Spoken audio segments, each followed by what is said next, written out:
Malam itu, Surya tak tahu ia bukan sekadar mengantar paket biasa. Di jok belakang motornya terikat erat sebuah bungkusan kain kafan. Aroma melati menusuk hidung, bercampur bau anyir yang memuakkan. Lampu motor menembus gelapnya jalanan pelosok. Dan saat itulah, dari kaca spion, tatapan mata kosong itu muncul. Bukan dari manusia, melainkan dari sesuatu yang seharusnya sudah tiada. Ia berboncengan dengan kematian.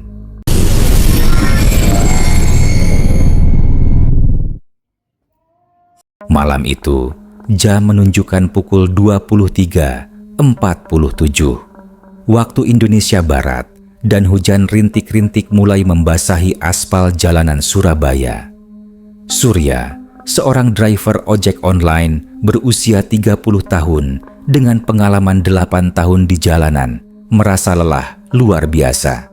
Seharian penuh dia berkutat dengan pesanan, dari mengantar makanan hingga mengangkut penumpang yang cerewet.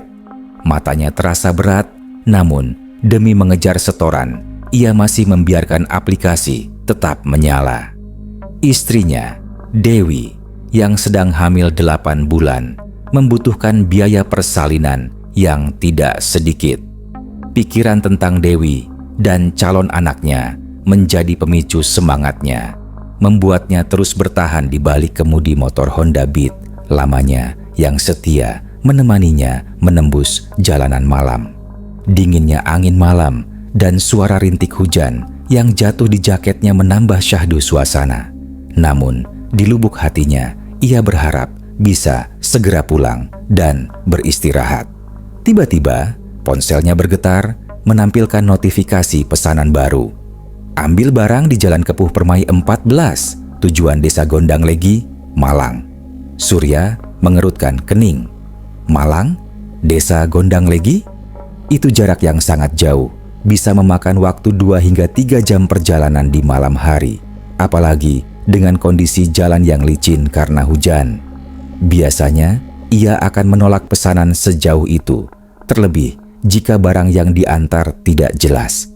Namun, ia melihat nilai orderannya.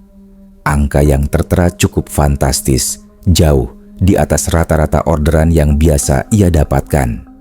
Ini bisa menutupi targetnya untuk hari itu, bahkan lebih. Setelah menimbang-nimbang sebentar, akhirnya Surya menghela napas panjang dan menekan tombol terima. Ini adalah rezeki nomor 1, pikirnya. Sebuah rezeki yang mungkin tidak akan datang 2 kali. Dengan sisa-sisa semangat yang ada, Surya memacu motornya menuju alamat penjemputan. Jalan Kepuh Permai 14 adalah sebuah gang sempit yang gelap, diapit oleh rumah-rumah tua yang berdiri rapat. Tidak banyak lampu penerangan jalan, membuat suasana terasa remang-remang dan sedikit mencekam. Sesampainya di depan rumah yang dimaksud, sebuah rumah bergaya kolonial dengan pagar besi berkarat, Surya melihat seorang wanita tua berdiri di balik gerbang. Rambutnya diikat rapi ke belakang dan matanya memancarkan kesedihan yang mendalam. Wanita itu mengenakan kebaya hitam dan kain batik, pakaian yang jarang terlihat di malam hari, menambah kesan misterius pada dirinya. Surya turun dari motor, menghampiri wanita itu dengan sedikit ragu. "Selamat malam, Bu. Saya driver ojek online atas nama Surya. Mau ambil barang?" Sapa Surya ramah, berusaha memecah keheningan yang sedikit membebani suasana. Wanita tua itu hanya mengangguk pelan tanpa senyuman.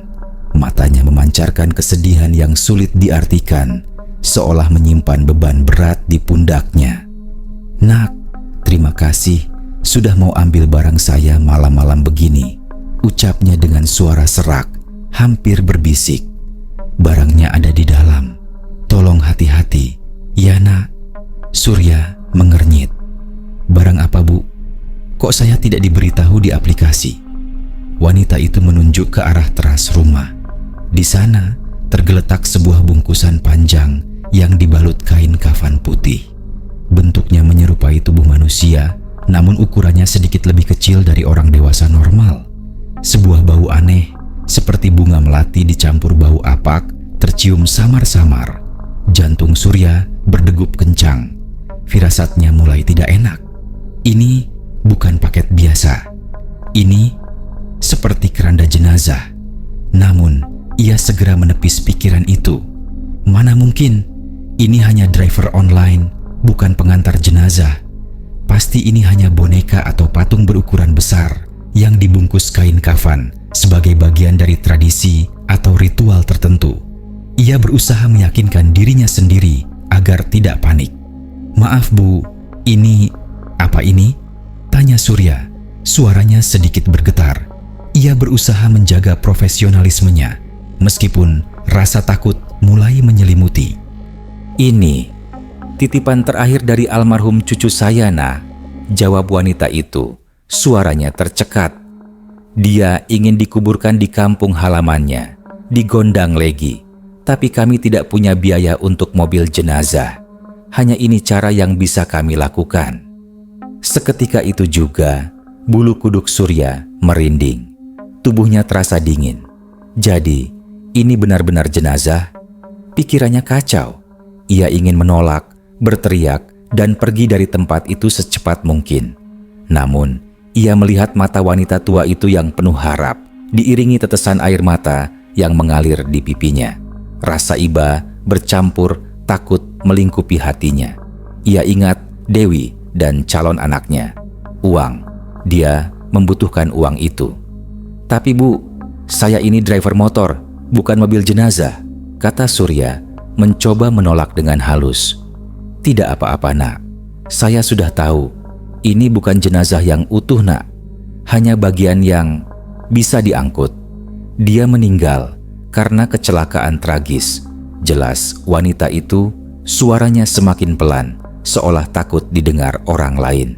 "Tolong Nak, ini permintaan terakhirnya. Dan tolong jangan beritahu siapa-siapa. Ya, anggap saja ini paket biasa." Wanita itu kemudian menyerahkan amplop tebal kepada Surya. Isinya beberapa lembar uang ratusan ribu, jauh lebih banyak dari tarif yang tertera di aplikasi. "Ini untuk bensin, makan, dan sisanya untuk Nak Surya. Semoga berkah." Surya merasa dilema. Uang itu sangat menggiurkan, bisa menutupi seluruh kebutuhan persalinan Dewi. Namun, mengangkut jenazah dengan motor, itu gila. Ia menatap bungkusan putih itu lagi. Di balik kain kafan yang tipis, ia bisa merasakan bentuk yang tidak biasa. Ada sedikit tonjolan di bagian atas, seperti kepala yang tertutup. Udara di sekitarnya terasa semakin dingin, seolah ada aura tak kasat mata yang menyelubungi bungkusan itu. Suara jangkrik malam semakin nyaring, menambah kesan sunyi dan mencekam. Surya merasakan dorongan kuat untuk lari, namun juga desakan untuk menerima tawaran menggiurkan ini. Ini adalah sebuah pilihan antara logika dan kebutuhan mendesak. Akhirnya, dengan berat hati, Surya mengangguk. "Baik Bu, saya akan antar." Wanita tua itu tersenyum tipis, senyuman pertama yang Surya lihat darinya. Senyuman itu tampak lega, namun juga menyimpan kesedihan yang mendalam. Bersama-sama, mereka mengangkat bungkusan itu. Meskipun terlihat kecil, bungkusan itu terasa jauh lebih berat dari yang dibayangkan Surya. Dinginnya kain kafan menembus jaketnya, membuat bulu romanya merinding. Setelah berhasil meletakkan bungkusan itu di jok belakang motor, Surya mengikatnya kuat-kuat dengan tali pengikat yang selalu ia bawa. Bungkusan itu berdiri tegak, sedikit lebih tinggi dari jok motor, dan terlihat sangat mencolok di tengah gelapnya malam. Sekilas, bentuknya menyerupai sesosok pocong yang sedang duduk di belakang motornya. Ia menghela napas, berusaha menenangkan diri. Ini hanya kain kafan, bukan hal gaib. Ia harus berpikir rasional. Dengan perasaan campur aduk antara takut, lega, dan ganjaran uang yang sangat besar, Surya pamit kepada wanita tua itu dan mulai melaju menembus malam yang semakin larut dan mencekam. Perjalanan panjang dan menyeramkan ini baru saja dimulai. Ia tidak tahu apa yang menantinya di sepanjang jalan menuju desa Gondang Legi. Motor Surya membelah jalanan kota Surabaya yang mulai sepi. Jarum jam menunjukkan pukul 00.30 WIB. Hujan masih setia turun rintik-rintik, membuat aspal basah dan memantulkan cahaya lampu jalan yang buram. Di jok belakang, bungkusan kain kafan itu terasa semakin berat, seolah ada sesuatu yang menekan dari dalam. Bau melati yang semula samar, kini semakin kuat tercium, bercampur dengan aroma tanah basah dan sedikit bau anyir yang membuat perut Surya mual. Ia mencoba mengabaikannya, fokus pada jalanan di depannya yang gelap dan asing. Seiring dengan semakin jauhnya, ia meninggalkan keramaian kota. Suasana menjadi semakin sunyi. Hanya suara rintik hujan dan deru mesin motornya yang memecah keheningan malam. Surya mencoba meyakinkan dirinya bahwa ini hanyalah sebuah tugas biasa. Barang yang diangkutnya mungkin memang jenazah, tapi itu adalah jenazah yang sudah meninggal, tidak bisa bergerak, tidak bisa melakukan apa-apa. Ia mencoba berpikir logis, mencari celah untuk meredam rasa takut yang mulai merayapi benaknya. Namun, setiap kali ia melihat bayangan bungkusan itu di kaca spion, sebuah getaran aneh menjalari tubuhnya. Bentuknya yang tegak, mirip sekali dengan sosok yang sering ia dengar dalam cerita-cerita horor. Ada perasaan diawasi, meskipun ia tahu tidak ada mata yang melihat. Namun, bisikan-bisikan aneh mulai muncul di telinganya, seperti desiran angin yang berbisik, "Pulanglah." Melintasi Sidoarjo, jalanan mulai gelap gulita. Hanya beberapa lampu warung yang masih menyala redup di pinggir jalan. Hutan-hutan karet dan sawah terhampar luas di kanan kiri jalan, menciptakan suasana yang semakin mencekam. Surya menyalakan lampu jauh motornya, mencoba menembus kegelapan. Ia sesekali melirik spion, dan setiap kali ia melakukannya, ia merasa bungkusan itu sedikit bergeser. Atau itu hanya perasaannya saja. Jantungnya berdetak tak karuan. Ia mempercepat laju motornya, berharap bisa segera sampai tujuan. Tiba-tiba, dari arah belakang, Surya mendengar suara isakan. Suara itu samar, namun jelas terdengar di antara deru motor dan rintik hujan. Ia segera mengurangi kecepatan, menajamkan pendengarannya. Tidak ada kendaraan lain di belakangnya. Ia menoleh ke belakang, ke arah bungkusan di jok motornya. Isakan itu semakin jelas, seolah berasal dari dalam bungkusan itu. Keringat dingin mulai membasahi dahinya, meskipun udara malam terasa begitu dingin. "Apa itu?" gumam Surya. Suaranya tercekat. Ia ingin berhenti, tapi kakinya terasa kaku, seolah terpaku pada pijakan motor. Isakan itu berhenti. Keheningan kembali melingkupi. Surya kembali melaju, mencoba mengabaikan kejadian barusan. Mungkin itu hanya suara angin, atau bahkan suara hatinya yang ketakutan.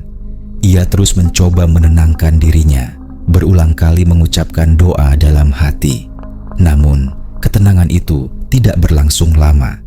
Tiba-tiba, ia merasakan hawa dingin yang luar biasa menerpa lehernya, lebih dingin dari angin malam biasa. Ia juga merasakan sesuatu menyentuh bahunya, seperti ujung jari yang dingin dan kaku. Surya langsung menoleh. Di kaca spion, ia melihat dengan jelas bungkusan kain kafan itu sedikit miring ke arahnya, dan di bagian atasnya seolah ada dua titik hitam yang menatapnya.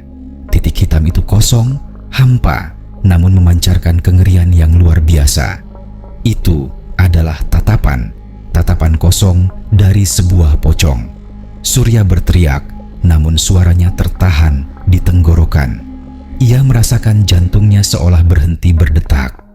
Kedua tangannya mencengkram stang motor kuat-kuat. Ia memejamkan mata sesaat, lalu membukanya lagi.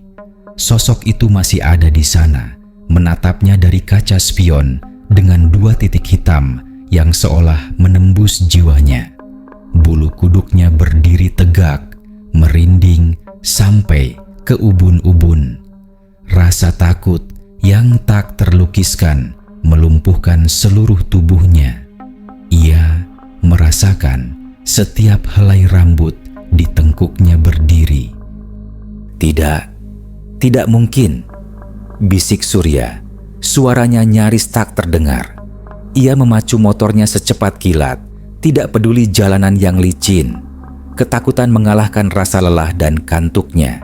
Ia terus melaju, membelah kegelapan malam, berusaha lari dari tatapan kosong yang terus mengikutinya di kaca spion. Sesekali ia melirik spion, dan tatapan itu masih ada. Bahkan, ia merasa bungkusan itu semakin mendekat, seolah hendak merangkulnya. Bau melati dan anyir semakin pekat, menusuk hidungnya. Ia merasa udara di sekitarnya semakin berat, seolah ada tekanan tak kasat mata yang mengimpitnya. Perjalanan ke Malang terasa sangat panjang. Setiap kilometer yang ia tempuh terasa seperti berpuluh-puluh kilometer. Pikirannya melayang, teringat cerita-cerita seram yang pernah ia dengar tentang pocong yang gentayangan. Kini, ia tidak hanya mendengar, ia merasakannya sendiri. Di jok belakang motornya, ada sesuatu yang bukan sekadar jenazah. Ada sesuatu yang hidup, atau lebih tepatnya, yang tidak bisa mati. Surya terus memacu motornya, berharap bisa segera tiba di tujuan. Ia tahu, semakin cepat ia sampai, semakin cepat penderitaan ini berakhir. Namun, di dalam hatinya, ia tahu bahwa pengalaman ini akan terus menghantuinya seumur hidup. Ia tidak akan pernah melupakan tatapan kosong itu dan bau melati yang mematikan. Ia juga tidak akan pernah melupakan rasa dingin yang menusuk tulangnya. Seolah-olah ia sedang berboncengan dengan kematian itu sendiri. Ia tidak tahu apa yang menantinya di desa Gondang Legi. Namun ia berharap ini semua bisa segera berakhir. Setelah melewati berjam-jam perjalanan yang mencekam, Surya akhirnya memasuki wilayah Malang. Lampu-lampu kota mulai terlihat samar di kejauhan, memberikan sedikit kelegaan di tengah kegelapan yang pekat. Namun, kelegaan itu hanya sesaat. Begitu ia keluar dari jalur utama dan memasuki jalanan pedesaan menuju desa Gondang Legi, suasana kembali berubah drastis. Jalanan menjadi semakin sempit dan berkelok, diapit oleh kebun-kebun tebu yang tinggi dan rimbun, serta pepohonan besar yang menutupi langit. Tidak ada lagi lampu jalan, hanya kegelapan total yang menyelimuti. Peta di ponselnya menunjukkan bahwa ia harus terus lurus, menembus hutan kecil yang tampak tak berujung. Sinyal ponselnya pun mulai putus-putus, membuat ia semakin cemas. Bau melati dan anyir dari bungkusan di belakangnya semakin kuat, seolah merasuk ke dalam paru-parunya. Surya sesekali melirik spion, dan tatapan kosong itu masih ada, mengikuti setiap gerakannya, seolah mengunci pandangannya. Ia mencoba mengalihkan perhatiannya, fokus pada jalanan yang berlubang dan licin. Namun, setiap kali motornya melibas lubang, bungkusan di belakangnya akan sedikit bergoyang, dan ia merasakan hawa dingin yang menusuk tulang rusuknya. Ia bahkan merasa sedikit terhimpit, seolah bungkusan itu semakin maju, mendekat ke punggungnya. Tiba-tiba, di tengah kegelapan, ia melihat sebuah tikungan tajam di depan. Surya mengurangi kecepatan, namun karena jalanan yang licin, motornya sedikit tergelincir. Ia berhasil menguasai motornya, namun di saat itulah ia melihat sesuatu yang aneh di kaca spion. Bungkusan di belakangnya terlihat sedikit berbeda. Ada sedikit robekan di kain kafannya, dan dari robekan itu, ia melihat sehelai rambut hitam panjang terjuntai keluar. Jantungnya kembali berdetak tak karuan. Ini bukan ilusi, ini bukan khayalannya. Surya menghentikan motornya di tengah jalan yang sepi. Ia terlalu takut untuk menoleh ke belakang. Namun, rasa penasaran yang bercampur ngeri mendorongnya untuk memberanikan diri. Dengan tangan gemetar, ia meraih senter ponselnya dan menyorotkan cahayanya ke bungkusan di jok belakang. Apa yang ia lihat membuat darahnya berdesir. Robekan di kain kafan itu semakin membesar, dan dari sana terlihat jelas sehelai rambut hitam panjang yang menjuntai. Lebih dari itu, di balik kain kafan yang sedikit terbuka, ia melihat sesuatu yang menyeramkan. Bukan lagi sekadar kain kafan yang menutupi, melainkan sebuah kain kafan yang kotor, kusam, dan di beberapa bagian sudah robek-robek. Dan dari balik robekan itu terlihat sedikit warna kehitaman, seperti sisa-sisa tanah kuburan yang menempel. Surya merasakan mual yang luar biasa.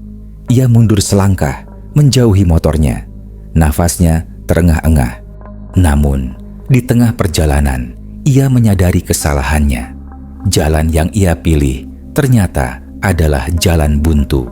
Di depannya terhampar sebuah jurang dalam yang ditutupi semak belukar. Surya mengerem mendadak, motornya nyaris terperosok. Jantungnya berdebar kencang, nyaris meledak. Ia terjebak. Di depannya jurang, di belakangnya entitas menyeramkan itu. Ia menoleh ke belakang, ke arah jalan yang baru saja ia lalui. Di sana, di kejauhan, ia melihat bayangan hitam itu semakin mendekat. Gerakannya semakin cepat, seolah melompat-lompat. Aroma melati yang mematikan kini memenuhi seluruh indera penciumannya. Surya merasa lemas. Ia tidak bisa lari lagi. Ia terjebak. Di tengah keputusasaan, ia melihat ke arah bungkusan di jok motornya.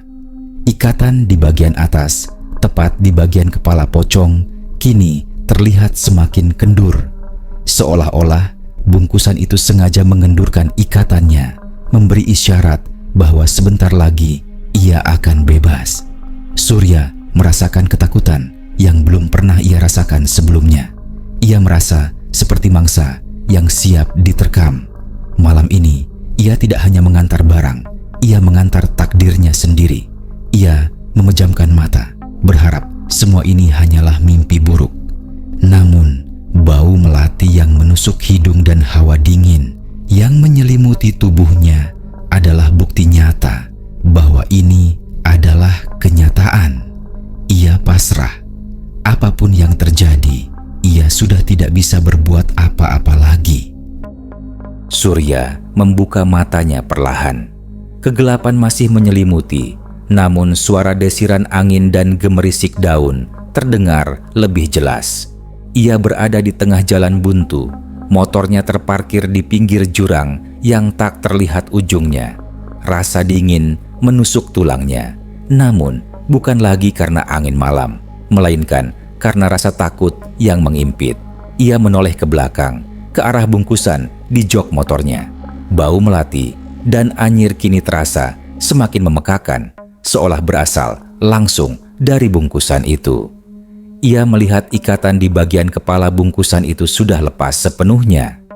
Kain kafan yang menutupi bagian atas kini terbuka lebar, memperlihatkan sesuatu yang membuat jantung Surya seolah berhenti berdetak. Di sana, di balik kain kafan yang terbuka, terlihat dengan sangat jelas sebuah wajah. Wajah pucat pasi dengan mata melotot yang kosong dan menghitam.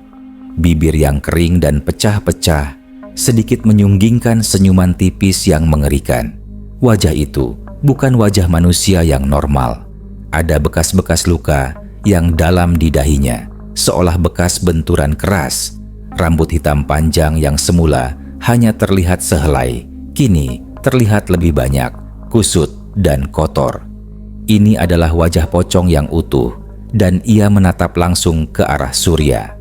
Surya berteriak sekuat tenaga, namun suaranya hanya keluar sebagai erangan tertahan. Tubuhnya gemetar hebat, tak mampu bergerak. Ia ingin berlari, namun kakinya seolah terpaku di tanah. Mata pocong itu yang kosong dan hampa memancarkan kengerian yang luar biasa, seolah-olah ia melihat jiwanya. Surya merasakan hawa dingin yang luar biasa menusuk seluruh tubuhnya, seolah-olah ia sedang bersentuhan langsung dengan kematian itu sendiri. Bau melati yang memabukkan kini membuat kepalanya pusing, seolah ia sedang terhipnotis. Tiba-tiba, pocong itu bergerak. Perlahan, kepalanya miring sedikit ke kanan, seolah-olah sedang mengamati Surya. Lalu, dari mulutnya yang kering dan pecah-pecah, keluar suara desisan yang samar, seperti bisikan angin di antara dedaunan kering. Surya tidak bisa memahami kata-kata itu, namun ia merasakan bahwa bisikan itu adalah sebuah ancaman. Bisikan itu seolah berkata, "Kamu milikku." Surya ingin muntah, namun tidak ada apapun yang keluar. Ia merasa seluruh energinya terkuras habis. Ia melihat jam di ponselnya. Pukul 03.15 waktu Indonesia Barat. Malam masih sangat panjang. Ia terjebak di tengah hutan yang gelap bersama dengan entitas mengerikan ini. Pocong itu kembali bergerak. Kali ini, ia mengangkat tangannya yang terbalut kain kafan kotor. Tangannya kurus kering dengan jari-jari yang panjang dan kaku, seperti jari mayat yang telah lama terendam air. Perlahan, tangan itu terangkat, seolah ingin meraih Surya. Surya memejamkan mata, pasrah. Ia berpikir bahwa ini adalah akhir hidupnya. Ia akan menjadi korban dari kesalahan fatalnya sendiri karena menerima orderan misterius ini. Namun, tangan itu tidak menyentuhnya. Sebaliknya, tangan itu menunjuk ke arah peta di ponsel Surya. Jari telunjuknya yang kaku dan kotor menunjuk ke titik tujuan yang ia cari, Desa Gondang Legi. Seolah-olah pocong itu ingin memberitahunya bahwa ia harus terus melanjutkan perjalanan, tidak peduli seberapa menakutkan situasinya. Surya membuka matanya perlahan. Ia melihat kembali ke arah pocong. Wajahnya masih pucat, matanya masih kosong, namun kini ada ekspresi lain di sana. Ekspresi yang sulit diartikan, namun terasa seperti peringatan atau mungkin sebuah permohonan. Pocong itu seolah ingin berkata, "Antarkan aku, selesaikan tugasmu." Meski ketakutan masih menguasai, Surya merasakan sedikit keberanian muncul di dalam dirinya. Ia teringat akan Dewi dan calon anaknya. Ia harus hidup. Ia harus menyelesaikan tugas ini demi mereka. Ia tidak boleh menyerah. Dengan sisa-sisa tenaga yang ada, Surya menghidupkan kembali motornya. Ia tidak lagi melihat ke arah pocong itu. Ia fokus pada jalanan di depannya. Meskipun itu adalah jalan buntu, ia harus memutar balik. Ia harus mencari jalan lain menuju Desa Gondang Legi. Ia tidak peduli seberapa jauh ia harus memutar atau seberapa menakutkan perjalanan ini. Ia hanya ingin sampai tujuan dan menyelesaikan kutukan ini. Sebelum memutar balik, ia sempat melirik sekilas ke arah bungkusan di belakangnya. Pocong itu masih tegak duduk, matanya masih menatap kosong ke arah depan. Namun, kali ini Surya merasakan bahwa ia tidak sendirian. Ia berboncengan dengan entitas yang sangat kuat, entitas yang memiliki tujuannya sendiri, dan ia adalah alat untuk mencapai tujuan itu. Sebuah perjalanan yang dimulai dengan harapan akan uang besar, kini berubah menjadi perlombaan melawan waktu dan rasa takut demi kelangsungan hidupnya sendiri. Dengan jantung yang masih berdegup kencang, Surya memutar balik motornya. Ia kembali menembus kegelapan jalanan pedesaan yang sama, mencoba mencari jalan lain menuju Desa Gondang Legi. Peta di ponselnya masih menampilkan rute yang sama, yaitu jalan yang sudah terbukti buntu. Surya frustrasi. Sinyal ponselnya semakin sering hilang, membuat ia tidak bisa mengandalkan GPS sepenuhnya. Ia merasa seperti berada dalam sebuah labirin tanpa ujung yang diselimuti oleh kegelapan dan kengerian. Bau melati dan anyir dari belakangnya tak pernah hilang, malah terasa semakin menyengat. Setiap kali ia melaju, ia merasakan dinginnya hawa yang berasal dari bungkusan itu, seolah-olah pocong itu bernapas tepat di belakang lehernya. Surya tidak berani lagi melirik spion. Ia takut melihat wajah pucat dan mata kosong itu lagi. Ia hanya fokus pada jalanan di depannya, berharap bisa menemukan petunjuk atau jalan pintas yang bisa membawanya keluar dari mimpi buruk ini. Tiba-tiba, di tengah hutan yang sangat lebat dan gelap, ia melihat seberkas cahaya redup di kejauhan. Sebuah cahaya yang sangat samar, namun cukup untuk menarik perhatiannya. Rasa penasaran bercampur harapan muncul di benaknya. Mungkin itu sebuah rumah atau warung yang masih buka. Dengan hati-hati, Surya membelokkan motornya ke arah cahaya itu, menembus semak-semak dan jalan setapak yang nyaris tidak terlihat. Semakin dekat, cahaya itu semakin jelas. Ternyata itu adalah lampu dari sebuah pos ronda tua yang sudah reyot, nyaris rubuh. Di depan pos ronda itu berdiri sebuah papan petunjuk arah yang sudah usang dan berkarat. Surya menghentikan motornya di dekat papan itu dan dengan senter ponselnya ia mencoba membaca tulisan yang nyaris tidak terlihat.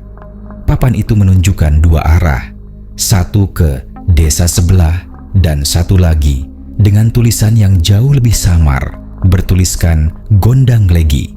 Namun tulisan Gondang Legi itu tidak menunjuk ke arah jalan yang ia lewati sebelumnya, melainkan ke sebuah jalan setapak kecil yang sangat gelap, diapit oleh pohon-pohon besar dan rimbun. Jalan itu terlihat jarang dilalui, bahkan nyaris seperti jalan setapak menuju hutan. Surya ragu, apakah ini jalan yang benar? Ia kembali melirik sekilas ke belakang. Meskipun ia tidak melihat langsung, ia merasakan aura pocong itu semakin kuat, seolah-olah ia sedang mendesaknya untuk memilih jalan setapak itu. Bau melati dan anyir pun semakin menusuk hidungnya. Surya menghela napas pasrah. Ia tidak punya pilihan lain. Jalan yang ia pilih sebelumnya sudah terbukti buntu dan ia tidak mungkin kembali ke kota. Ini adalah satu-satunya harapan yang tersisa. Dengan tekad yang bulat, Surya membelokkan motornya ke jalan setapak itu. Jalanan itu sangat sempit, hanya cukup untuk satu motor. Tanahnya berbatu dan berlubang, membuat motornya berguncang hebat. Pepohonan besar di kanan kirinya tampak seperti siluet raksasa di tengah kegelapan, seolah-olah sedang mengawasi setiap gerakannya. Suara-suara serangga malam semakin nyaring, menambah kesan angker pada suasana. Setelah beberapa saat menembus kegelapan, jalan setapak itu mulai melebar. Surya melihat beberapa rumah penduduk yang terbuat dari kayu, berdiri di antara rimbunnya pepohonan. Lampu-lampu minyak tanah yang redup terlihat dari balik jendela, memberikan sedikit penerangan di tengah gelapnya malam. Ini adalah desa Gondang Legi. Akhirnya, ia sampai. Surya merasa lega, namun lega itu tidak bertahan lama. Ia melihat peta di ponselnya dan titik tujuan yang ia cari ternyata berada jauh di dalam desa, melewati beberapa gang sempit dan gelap. Ia harus terus melaju, menembus jalan-jalan desa yang tidak beraturan. Ia melihat sekeliling. Desa ini terasa sangat kuno, seolah waktu berhenti di sini. Tidak ada suara kendaraan lain, hanya suara jangkrik dan anjing menggonggong di kejauhan. Penduduk desa sepertinya sudah terlelap, meninggalkan desa dalam kesunyian yang mencekam. Surya terus melaju, mengikuti petunjuk di peta ponselnya yang sesekali muncul dan menghilang. Bau melati dan anyir dari belakangnya semakin pekat, seolah menyatu dengan udara desa. Ia merasakan dinginnya hawa yang berasal dari bungkusan itu, bahkan ketika ia tidak menyentuhnya. Ia tahu pocong itu semakin dekat dengan tujuannya. Akhirnya, ia sampai di sebuah gang kecil yang sangat gelap. Di ujungnya terlihat sebuah rumah tua yang dikelilingi pohon bambu. Ini adalah alamat yang tertera di aplikasi. Surya menghentikan motornya di depan rumah itu. Rumah itu terlihat sangat tua, dengan dinding kayu yang lapuk dan genteng yang sudah berlumut. Tidak ada lampu menyala, seolah rumah itu sudah lama tak berpenghuni. Namun, ada aura aneh yang terpancar dari rumah itu, aura kesunyian yang menekan. Jantung Surya berdebar tak karuan. Ia telah sampai di tujuan. Namun, ia merasa ada sesuatu yang tidak beres. Mengapa rumah ini begitu gelap? Mengapa tidak ada orang yang menyambutnya? Dan yang paling penting, apa yang akan terjadi selanjutnya? Malam ini, ia tidak hanya mengantar barang, ia mengantar sebuah misteri yang akan terungkap di detik-detik terakhir. Surya turun dari motornya, kakinya terasa lemas. Ia berdiri di depan rumah tua yang diselimuti kegelapan. Bau melati dan anyir kini terasa begitu kuat, seolah memenuhi seluruh rongga hidungnya. Ia menoleh ke jok belakang motornya. Bungkusan kain kafan itu masih tegak berdiri, namun kali ini ia melihat sesuatu yang berbeda. Ada sedikit gumpalan tanah merah yang menempel di bagian bawah bungkusan itu, dan kain kafannya terlihat semakin kotor dan usang. Ia menyalakan senter ponselnya dan menyorotkan cahaya ke arah bungkusan itu. Dinding kain kafan yang terbuka di bagian atas kini lebih lebar, menampakkan seluruh wajah pocong yang menyeramkan itu. Mata kosong yang menghitam, bibir kering yang menyunggingkan senyuman tipis nan mengerikan, dan bekas luka di dahi yang kini terlihat lebih jelas. Pocong itu menatapnya, seolah-olah sedang menunggunya untuk melakukan sesuatu. Surya tahu ini adalah puncaknya. Ia harus menurunkan barang ini. Dengan tangan gemetar, ia mencoba melepaskan tali pengikat yang melilit bungkusan itu. Setiap sentuhan pada kain kafan yang dingin dan kotor membuat bulu kuduknya merinding. Ia merasakan hawa dingin yang menusuk tulangnya, seolah-olah tangannya bersentuhan langsung dengan es. Setelah berhasil melepaskan tali, Surya mencoba mengangkat bungkusan itu. Namun, bungkusan itu terasa jauh lebih berat dari yang ia bayangkan. Seolah-olah ada kekuatan tak kasat mata yang menahannya. Ia mengerahkan seluruh tenaganya, dan akhirnya bungkusan itu terangkat sedikit. Ia membawanya perlahan ke teras rumah yang gelap. Ketika ia meletakkan bungkusan itu di teras, tiba-tiba sebuah suara parau dan lemah terdengar dari dalam rumah. Suara itu seperti bisikan, namun cukup jelas untuk didengar Surya di tengah keheningan malam. "Terima kasih, Nak. Akhirnya cucuku pulang." Surya tersentak. Ia menoleh ke arah suara.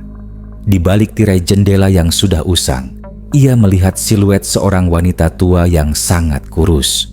Wanita itu tidak terlihat seperti wanita tua yang ia temui di Surabaya. Sosoknya lebih rapuh, lebih transparan, seolah-olah ia adalah bayangan. Jantung Surya berdebar kencang. Ia menyadari sesuatu yang mengerikan. Ia kembali menatap bungkusan di depannya. Tiba-tiba, dari dalam bungkusan itu terdengar suara gemerisik yang semakin kuat. Kain kafan yang membungkusnya mulai bergerak, seolah ada sesuatu yang meronta di dalamnya. Surya mundur selangkah, napasnya tertahan. Lalu, dengan sebuah sentakan keras, bungkusan itu terbuka sepenuhnya. Di depan mata Surya terhampar sesosok pocong yang utuh. Kain kafan yang membungkusnya compang-camping, kotor dan penuh tanah. Wajahnya yang pucat dan menghitam kini terlihat semakin jelas dengan mata kosong yang melotot dan bibir yang menyeringai. Bau busuk dan anyir yang memuakan langsung menyeruak membuat Surya mual hebat. Di pergelangan kakinya terdapat ikatan tali yang masih utuh, namun di bagian leher dan dada, ikatan itu sudah terlepas sepenuhnya. Surya merasakan seluruh tubuhnya lemas, kakinya gemetar dan ia nyaris terjatuh. Ia menatap pocong itu dan pocong itu menatap balik kepadanya dengan tatapan kosong yang mematikan. Tiba-tiba dari dalam rumah, suara wanita tua itu kembali terdengar, kali ini lebih jelas dan bergetar.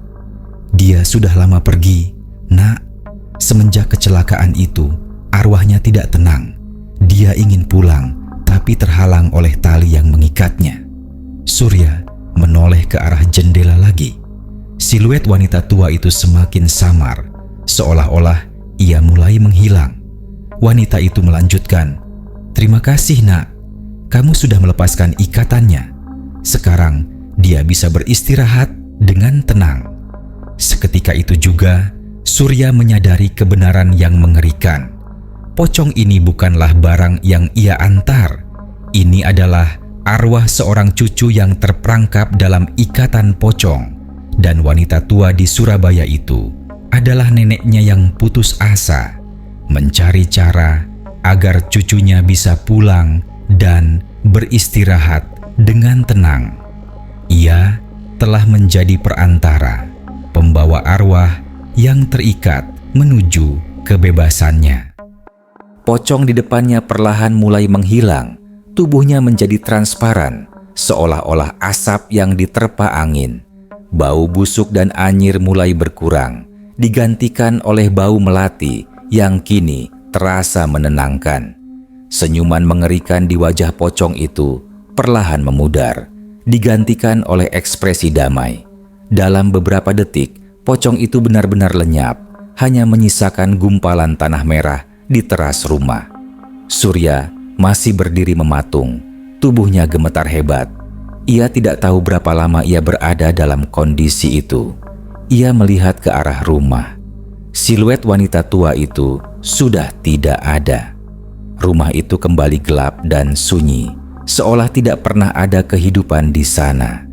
Ia merasakan udara di sekitarnya menjadi lebih ringan, namun dinginnya masih menusuk tulang. Ia kembali ke motornya dengan langkah gontai. Perjalanan pulang terasa sangat panjang dan sunyi. Ia tidak lagi merasakan kehadiran pocong di belakangnya. Namun memori tentang wajah pucat dan mata kosong itu tak akan pernah hilang dari benaknya. Sesampainya di rumah, fajar sudah menyingsing.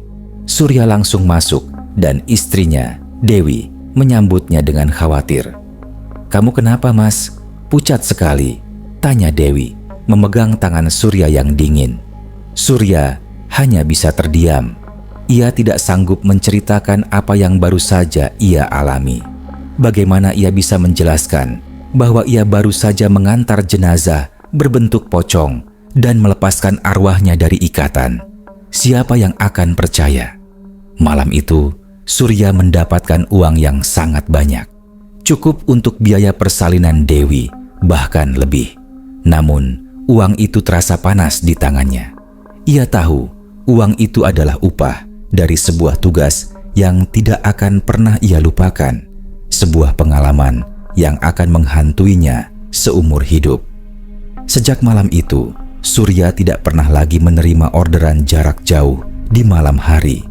Setiap kali ia mencium bau melati atau melihat kain putih yang tergulung, bayangan pocong dengan mata kosong itu akan muncul di benaknya, mengingatkannya bahwa kisah ini benar-benar bisa terjadi di dunia nyata, dan ia adalah saksinya. Ia adalah driver yang bukan sekadar mengantar barang, melainkan mengantar sebuah arwah menuju kebebasannya. Dan itu adalah sebuah kisah yang akan terus menghantuinya selamanya. Sejak malam itu, Surya tak lagi sama. Setiap hembusan angin malam, setiap aroma melati yang tercium adalah pengingat. Pengingat akan tatapan kosong itu. Pengingat akan sebuah kisah kelam saat ia bukan mengantar barang, melainkan melepaskan sebuah arwah. Sebuah kisah nyata yang mungkin sedang terjadi di jalanan gelap di sekitar kita. Beranikah kamu pulang sendirian malam ini?